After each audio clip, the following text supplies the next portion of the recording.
Cumprimento a todos com a paz do Senhor Jesus, amém, irmãos? Louvo e agradeço a Deus por essa oportunidade de estar podendo aprender mais uma aula da Escola Bíblica Dominical com os irmãos. Estamos na segunda lição desse segundo trimestre, que se iniciou na carta aos Efésios, saudação aos destinatários. Agora estamos na sublimidade das bênçãos espirituais em Cristo, lição de número 2, 12 de abril de 2020. Texto áureo. Bendito ao Deus e Pai de nosso Senhor Jesus Cristo, ao qual nos abençoou com todas as bênçãos espirituais nos lugares celestiais em Cristo. Efésios 1:3. A verdade prática. Deus nos elegeu em Cristo antes da fundação do mundo, para que desfrutássemos das bênçãos espirituais. Vamos estar lendo a leitura bíblica em classe. Efésios 1, versículo 3. Bendito a Deus e Pai de nosso Senhor Jesus Cristo, ao qual nos abençoou com todas as bênçãos espirituais nos lugares celestiais em Cristo, como também nos elegeu nele antes da fundação do mundo, para que fôssemos santos e irrepreensíveis diante dele em amor, descobrindo-nos o ministério da sua vontade, segundo o seu beneplácito, que propusera em si mesmo, de tornar a congregar em Cristo todas as coisas, na dispensação da plenitude dos tempos, tanto as que estão nos céus como as que estão na terra. Nele digo, em quem também fomos feitos herança, havendo sido predestinados conforme o propósito daquele que faz todas as coisas segundo o conselho da sua vontade, com o fim de sermos para louvor da sua glória, nós os que primeiro esperamos em Cristo, em que também vós estáis depois que ouvistes a palavra da verdade, o evangelho da vossa salvação, e tendo nele também crido, foste selado com o Espírito Santo da promessa, o qual é o penhor da nossa herança, para a redenção da possessão de Deus, para louvor da sua glória. Introdução. Nessa lição vamos abordar a grandeza e a excelência e a perfeição do projeto divino para conceder bênçãos espirituais aos seus escolhidos. Desde a eternidade, aprove a Deus executar o plano da restauração e reconciliação com a humanidade caída. Por isso que na carta o apóstolo Paulo se mostra profundamente agradecido pela revelação do ministério que estivera oculto desde todos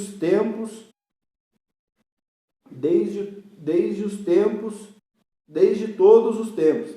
Ele nos convida a louvar e glorificar a Deus pela sua bondade e misericórdia para com todos os pecadores. Então, meus irmãos, bênçãos espirituais em Cristo. Então, para nós começarmos aqui na introdução, nós já temos que entender que a bênção é espiritual em Cristo Jesus. Porque hoje em dia, nos dias que nós estamos vivendo, a primeira coisa quando já se fala em bênção, já se pensa em bênção material. E é uma das coisas que estão sendo muito pregadas hoje, atualmente, que se você é servo de Deus, se você é novo convertido, você tem que ter todas as bênçãos, você tem que ser rico, você tem que ser próspero, que não tem como uma pessoa nascer de novo e viver na pobreza, na luta, na prova. Não é dessa forma. O apóstolo Paulo ele quer nos ensinar aqui que as bênçãos espirituais estão no sacrifício de Jesus Cristo, por aquilo que Jesus Cristo fez na cruz do Calvário. Ele derramou o sangue para que nós, pecadores, fôssemos reconciliados com Deus, Pai Todo-Poderoso. Porque antes o pecado entrou no mundo por um homem.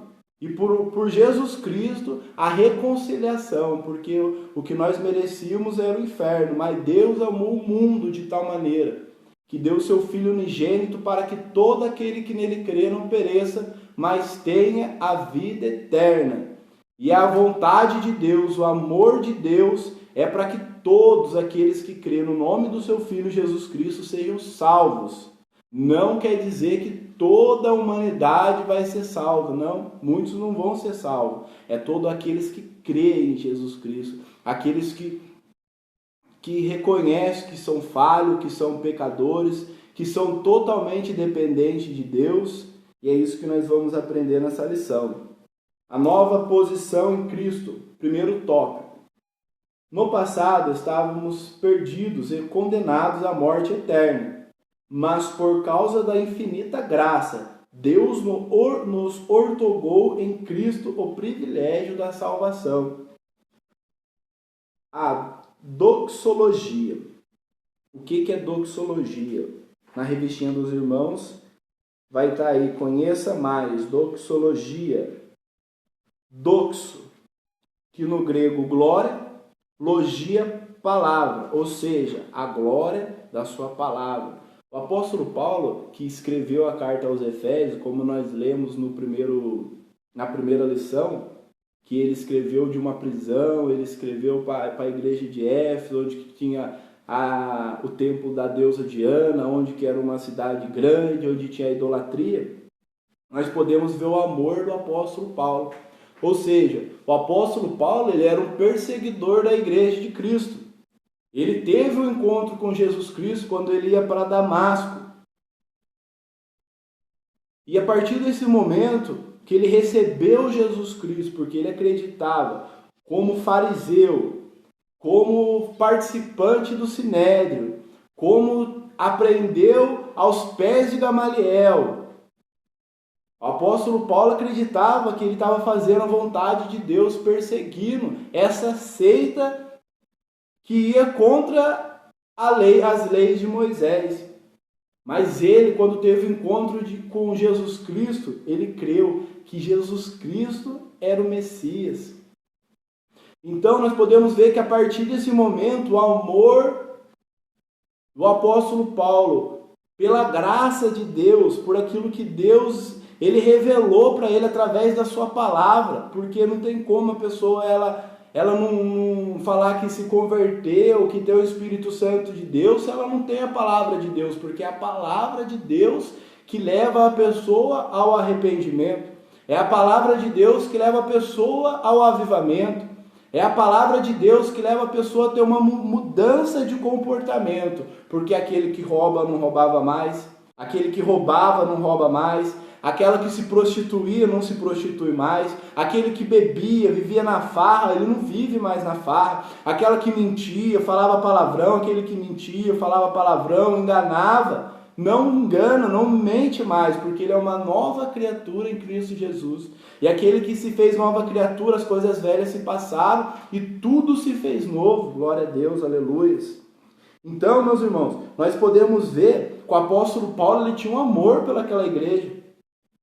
Tanto que ele escreveu essa carta com amor dentro da prisão, meus irmãos. Quem que dentro da prisão pode ter mente, pode ter cabeça, pensando que no dia seguinte pode ser decapitado, pensando na igreja? É só quem que é cheio do Espírito Santo de Deus, só que é aquele que entende o sacrifício de Jesus Cristo na cruz do Calvário, entende o verdadeiro amor de Deus pela humanidade e a gratidão. Por mais que você faça, a glória não é sua. Por mais que você estude, você lê, a glória não é sua. Por mais que você faça boas caridades, a glória não é sua. O maior sacrifício foi feito na cruz do Calvário. Glória a Deus, aleluias. Então, meus irmãos, nós temos que entender que tudo é para Ele, a glória é dEle, a honra é dEle, o poder é dEle, é Jesus Cristo que deu a vida por mim e por você. Ele é o cabeça da igreja, é Ele que vai vir buscar a sua noiva, lavada e remida no sangue do Cordeiro. É Ele, é Jesus Cristo de Nazaré. Então tudo que nós fazemos nessa terra ainda é pouco porque Ele fez por nós. É pouco pelo preço que Ele pagou por nós.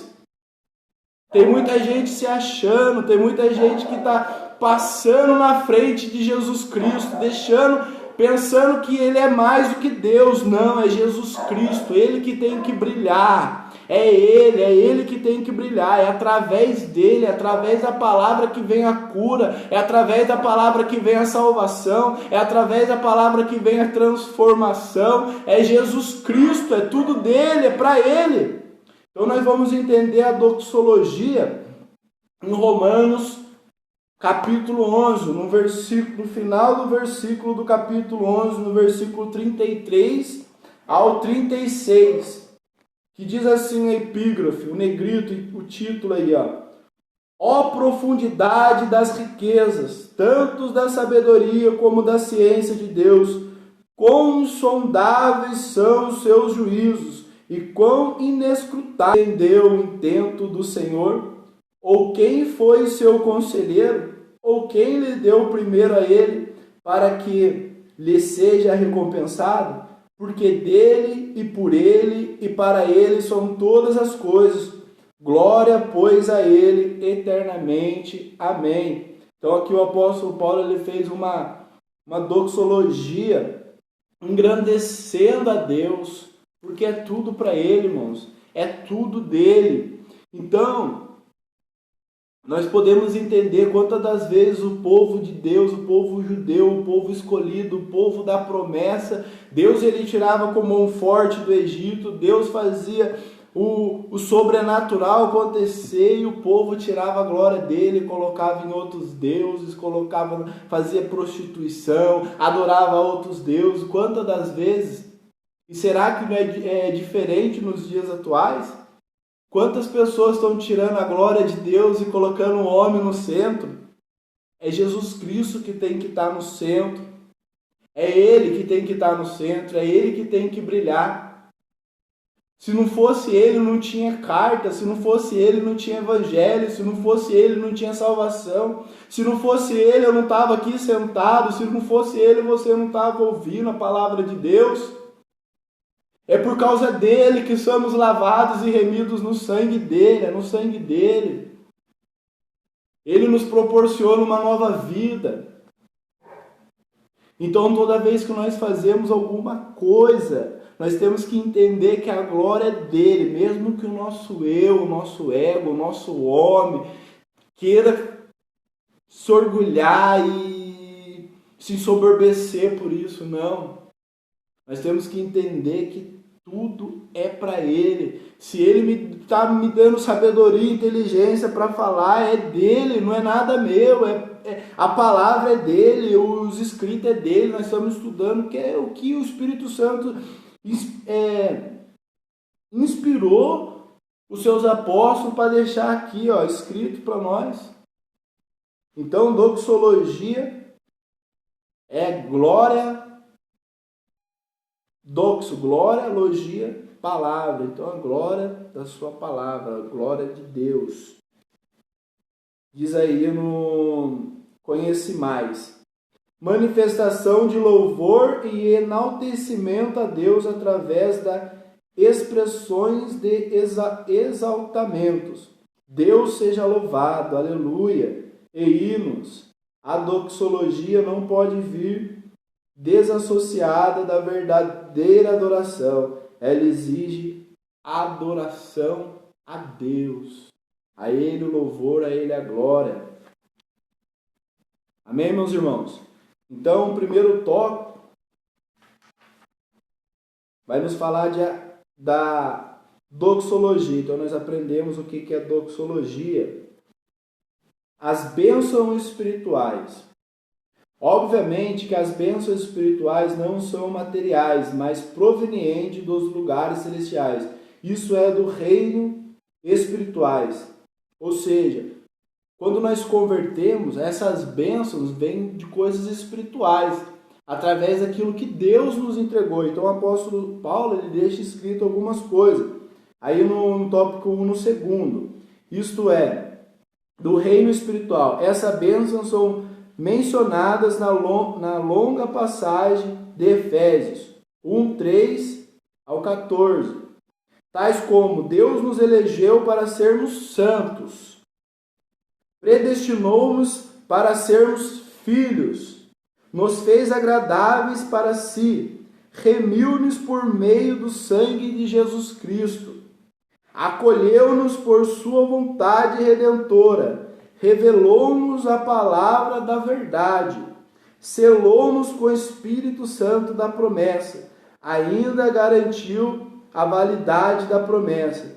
Tais bênçãos provêm de Deus, que planejou a redenção do Filho que a realizou, e do Espírito Santo que a garante. Essas bênçãos nos conduzem a exclamar como Paulo: bendito seja Deus. Então, as bênçãos de Deus é bênçãos espirituais. É todas as bênçãos que vêm do alto, todas as bênçãos que vêm através do sacrifício de Jesus Cristo. Então não tem nada a ver com bênção material. A bênção material, ela vem para aqueles que são fiéis. Mas que nós temos que entender que as bênçãos, elas são espirituais. Nós somos estrangeiros nessa terra. Isso aqui está de passagem para nós. Deus, ele nos escolheu. Deus, ele nos selou com o seu Espírito. Deus, ele nos redimiu, ele nos reconciliou através do seu Filho, porque nós outra hora, os nossos pecados faziam separação de nós e Deus. Hoje não, hoje nós podemos entrar ao Santo dos Santos com ousadia, porque Jesus Cristo falou que estava consumado, o véu foi rasgado de alto a baixo, então nós podemos entrar no Santo dos Santos, mas nós entramos ao Santo dos Santos de qualquer jeito? Não. Primeiro, o que faz separação de nós e Deus é os nossos pecados. Primeiro temos que reconhecer os nossos pecados, as nossas falhas, os nossos defeitos, que somos totalmente dependentes de Deus. Esse é o primeiro passo. Não tem como chegar ao Santo dos Santos, primeiramente, não sendo convertido. Primeiramente, não tendo o Espírito Santo de Deus, o selo que garante que você é propriedade de Deus. Não tem como chegar ao Santo dos Santos dessa maneira. Nós chegamos ao Santo dos Santos através do Cordeiro de Deus, ao sacrifício de Jesus Cristo, nos humilhando, falando que nós somos falhos, somos pecadores. Aí sim, o sangue do Cordeiro nos reconcilia com Ele. O sacrifício na cruz não é por nossas obras, é pela graça que nos é constituída. A graça, um favor merecido. Nós não merecíamos esse favor, mas por causa de Jesus, nós podemos chegar ao Santo dos Santos e clamar ao Deus Pai Todo-Poderoso. Então, a nova condição. A expressão em Cristo significa que somos abençoados com toda a bênção espiritual a partir da sua pessoa e obra realizada no Calvário. Relacione-se ainda como nossa experiência da conversão a Ele. Essa nova vida é conferida somente para quem está em Cristo, isto é, o oposto da antiga vida é Adão, escravizado pelo pecado. Desse modo, não andamos mais em trevas, mas como os filhos da luz. Portanto, nossa nova posição é caracterizada pela salvação em Cristo, e por isso desfrutamos de todos os benefícios advindos dessa redenção. Ou seja, nós somos santificados, separados por causa de Jesus Cristo. E essa bênção nos atinge. Então, não quer dizer porque nós somos salvos. Nós somos novas criaturas que podemos fazer do jeito que nós quisermos. Andar da maneira que nós quisermos. Não, nós somos luz, nós somos sal, nós temos que dar o exemplo. Nós temos que entender a palavra de Deus e sermos praticantes a ela, não somente ouvintes, enganando a nós mesmos, mas praticantes da palavra de Deus. Sendo praticantes, isso que agrada ao Espírito Santo de Deus. Não que nós somos santarrões ou nós somos quadrados, não. Nós somos praticantes da palavra de Deus. Isso incomoda o mundo. Isso incomoda. Porque aquele que pratica a palavra de Deus busca a santificação. Isso é a qual ninguém vai ver ao Pai.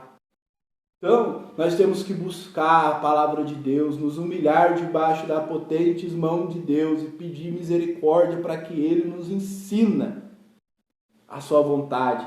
Através da sua palavra nós aprendemos. Então, nós temos que pôr em prática. E não temos que andar de qualquer maneira, porque somos novas criaturas em Cristo Jesus. Uma vida cristocêntrica neste mundo. O que é cristocêntrica? É Deus sendo o centro de tudo. Jesus Cristo sendo o centro de tudo. Então, se Jesus Cristo é o centro, se tirar o homem fora e colocar Jesus Cristo no centro, muitos hoje em dia já não estão aguentando mais. Não estão aguentando a verdade, não estão aguentando a doutrina. E por se aumentar a iniquidade, o amor de muitos estão se esfriando. Estão colocando o homem no centro. O homem está sendo adorado no lugar daquele que tem que ser adorado. E é isso que o diabo ele quer. Que os homens se prostrem diante dele. Que os homens pegam aquilo que é de Deus, a reunião dos santos, e se torna profano. Tira a doutrina verdadeira, tira a verdade de Deus e começa a massagear o ego do homem. E é isso que está acontecendo nas igrejas hoje em dia. Eu louvo e agradeço a Deus que ainda tem irmãos que amam a palavra de Deus. Mesmo quando ela corta, ela fala, tem que me posicionar. Mas isso, Deus, ele sonda o coração. Até quando você pensa que você vai se posicionar, isso já é algo que você está pensando bom, se posicionar. Então, quando você mesmo com as suas fraquezas, com os seus defeitos, com pouca força, você fala assim, eu vou me posicionar. É isso que Deus quer. Deus ele não quer homens perfeitos. Ele não quer homens perfeitos. Ele quer não. Que nem o apóstolo Paulo falou. Que o poder de Deus, ele se aperfeiçoa na fraqueza. Nós somos fracos. Aquele que fala que não tem pecado, ele é mentiroso. Então, nós temos que entender que somos falhos. Muitas das vezes a gente vamos nos entristecer. A gente vamos estar sem força, ainda mais nos dias que nós nos encontramos. Louva a Deus por essa ferramenta. Temos uma ferramenta que eu aqui na minha casa, os irmãos aí na casa dos irmãos, possam se alimentar da palavra de Deus. Então, irmãos, nós temos que colocar Cristo no centro.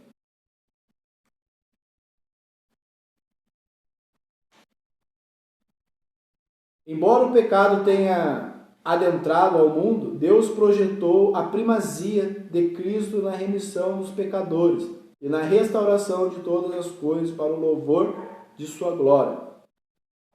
Então, 1. Revelação do ministério.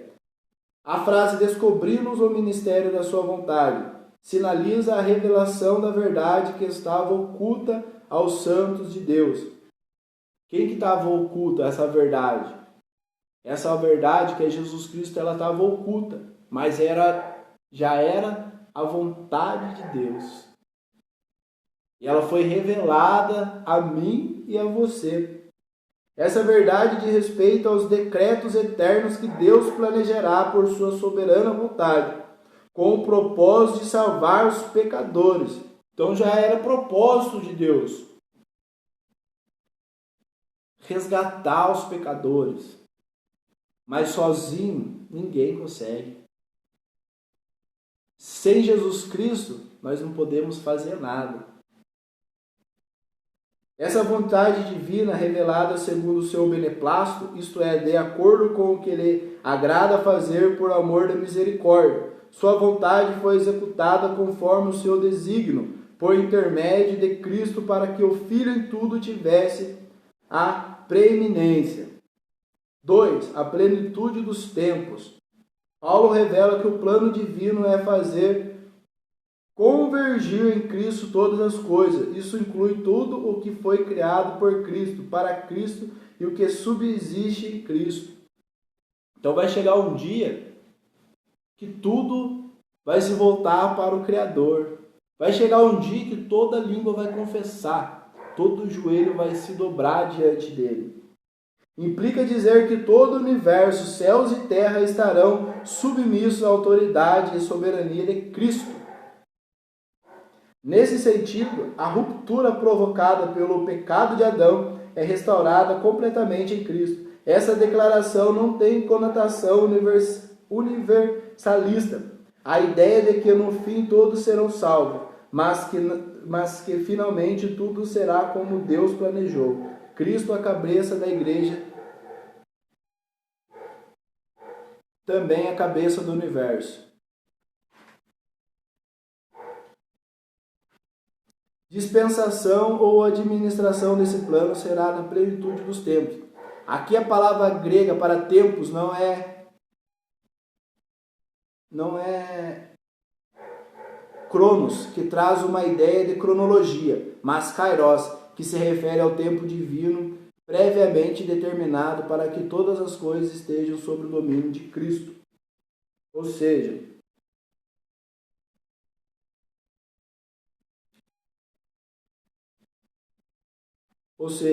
não é no nosso tempo. Todas as coisas que há de acontecer, que vão acontecer, vai ser no tempo de Deus, não vai ser no tempo Cronos. Vai ser no tempo Kairos, o tempo de Deus. De repente, vai acontecer. Vai ser no tempo dele, na hora dele, na maneira dele, que vai ser o fim dos tempos, as coisas que há de acontecer. Então, muitos estão querendo dar tempo, que até Jesus Cristo falou que não sabia a hora. Somente Deus. Ia ser como um abrir e fechar de olhos. Então, aquele que é fundado na palavra, que tem a palavra de Deus, sabe que tudo que está se acontecendo é bíblico. Jesus Cristo ele pode vir agora, mas vai ser tudo no tempo de Deus. Deus ele sabe o melhor tempo. Louvor da sua glória. O apóstolo enfatiza que as bênçãos são destinadas aos crentes judeus e gentios. A igreja, Paulo muda do pronome nós e ele, os judeus, para também vós, os gentios, indicando que em Cristo os crentes de ambos os povos são herdeiros da promessa. Que bênção, meus irmãos! Antes a promessa estava restrita somente ao povo de Israel, mas era uma promessa que ia atingir todos os povos, feita até mesmo ao patriarca Abraão, que dele ia ser feita uma grande nação. Não somente não ficou restrito ao povo de Deus. Hoje nós somos gentios e somos alcançados pela promessa. Somos feitos filhos de Deus, cordeiros da promessa. Glórias a Deus por isso. Então nós entendemos o primeiro tópico, a nova posição em Cristo. O segundo tópico, uma vida cristocêntrica neste mundo. Agora vamos entrar no terceiro tópico, o Espírito Santo, penhor da nossa herança. Eu louvo e agradeço a Deus por ter o Espírito Santo de Deus na nossa vida, que nos convence do pecado, da justiça, do juízo. Que é graça a Ele que nos convence que somos falhos, que somos pecadores, que nós temos que melhorar, que não somos melhor do que ninguém. Aquele que quer se tornar grande, que se torna pequeno, que nós temos que deixar fazer que todos... Nós temos que ser pregadores da palavra de Deus, que temos que falar que Jesus Cristo salva, que Jesus Cristo liberta, que Jesus Cristo transforma, que Deus não faz acepção de pessoa, que Deus está salvando traficante, está salvando prostituta, está salvando mendigo, está salvando ateu, está salvando macumbeiro, feiticeiro, idólatra. Deus está salvando todo mundo, que aquele que crê em Jesus Cristo, ele não faz acepção de pessoa. Deus amou o mundo, todos. Então, o Espírito Santo, penhor da promessa. O que é penhor? É algo que você deixa de valor para depois você pegar. Então, esse penhor é algo que Deus nos colocou dentro de nós, que é o Espírito Santo de Deus. Esse é o penhor, é a garantia de que Jesus Cristo ia voltar. Então, o Espírito Santo desempenha importante papel no plano da salvação idealizado por Deus Pai. O selo do Espírito Santo. Aquele que ouve a palavra de Deus, o evangelho da salvação, é que por meio da fé se rende a Cristo e recebe o selo do Espírito Santo no momento da conversão. Ou seja, o que acontece? Tem o selo do Espírito Santo e tem o batismo com o Espírito Santo de Deus. E o batismo do Espírito Santo de Deus, uma das evidências é o falar em línguas. Então o que acontece? Tem muita gente que é ensinado para ela que se ela não fala em línguas, ela não é salva. Ela tem que buscar o batismo com o Espírito Santo para ela é salva. Ou não é isso. Você crê no Senhor Jesus Cristo. Você se converte a Jesus Cristo. Você passa pelas águas do arrependimento. Você é selado. Você vira propriedade. Então todos os cristãos são selados com o Espírito Santo de Deus. Viram propriedades. Então, meus irmãos, entendem? Que eu não falo em línguas e tal, não sei o que, será que eu vou ser salvo? O irmão é salvo, o irmão é selado com o Espírito Santo de Deus. Mas o batismo do Espírito Santo, que é um preenchimento de Deus, o que a evidência é o falar em línguas, é tipo como se fosse um presente de Deus, um agrado de Deus, para aqueles que desejam fazer a obra de Deus, que estão dispostos, não que os irmãos não estejam dispostos a fazer a obra, mas é uma busca do irmão batizar. Eu mesmo, quando eu queria ser batizado com o Espírito Santo de Deus, nada tirou da minha cabeça. Eu quero. E fui batizado com o Espírito Santo de Deus, graças a Deus. Também não tem tempo, às vezes você pode se converter e já ser batizado com o Espírito Santo. Ou você pode estar 10 anos na igreja e não foi batizado, você pode ser batizado com o Espírito. Então é uma busca sua. É uma intimidade com Deus. Fala, Deus, eu quero ser batizado com o Espírito Santo. Tanto que até aqueles que querem todos os dons espirituais, o querer, você pode querer. Mas não quer dizer que você vai pedir para Deus e vai ter a ciência da palavra. Não. Vai ser conforme o Espírito Santo de Deus queira. Às vezes você pode ter um dom e às vezes você pode ter todos os dons. Então, isso é conforme. E dinheiro não compra. Às vezes pode ficar despreocupado, que isso você já vê que Deus ele é diferente do trabalho do homem. Às vezes fala, eu faço isso, faço aquilo, eu quero todos os dons. Não. O Espírito Santo de Deus, ele sabe. Para que ele vai colocar esse dom em você, o propósito dele, para quê? Porque o dom é para a edificação da igreja. Esse é o propósito do dom. Quando você fala com Deus, você já tem que pedir, já saber que o que você está pedindo não é para você se amostrar, ou querer ser mais do que ninguém, porque você fala em línguas, porque você entrega profecia, porque você tem um dom de cura. Não, isso é para a edificação da igreja.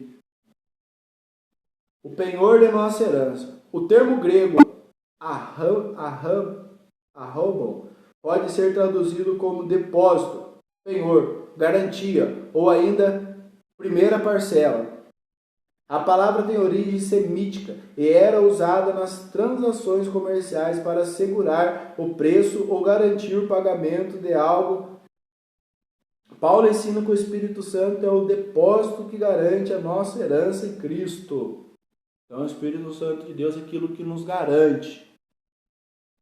Aquilo que nos garante.